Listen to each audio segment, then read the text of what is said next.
Hello, it's Father John. Thank you for being here with us, with Herb and I, to talk about your budget. Herb is our treasurer on the vestry, and he and I will give a glimpse into how we use, where we get our income from, and what our major expenses in this video.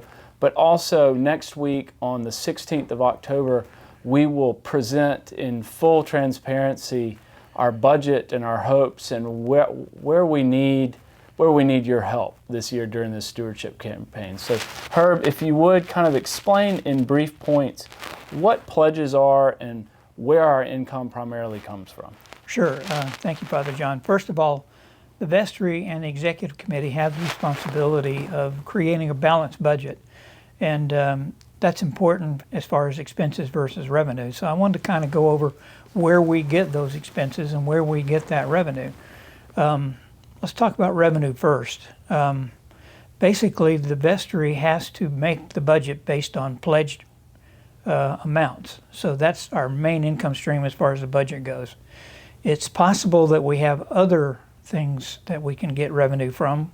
Fortunately, here at St. Christopher's we do, but I want to talk about pledges a little bit. If there's a graphic that you're going to see next, and that graphic will show you what our history has been as far as pledges here at St. Christopher's. It's a great record, actually. It's something to be proud of. Unfortunately, though, you can tell by the second graphic that the amount of revenue generated from pledges has dropped somewhat due to COVID and other factors as well. I'm sure we're all feeling a pinch. So as your treasurer, I'd like to ask that you would consider providing us with pledge income.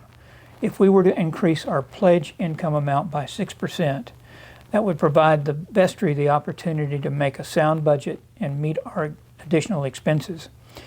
So I prayerfully ask that you consider increasing your pledge as much as possible. If you've pledged in the past, thank you. If you could add 6% to that pledge to help us reach our goal. If you haven't pledged in the past, as I said earlier, it's critically important that we have the pledge dollars in order to base a sound budget. So if you have any other questions, I'm sure we'll be able to answer those, or if you have any more detail you'd like to have, Father John and I will be at the Manna meeting and be able to hopefully supply the answers you're looking for. Thank you.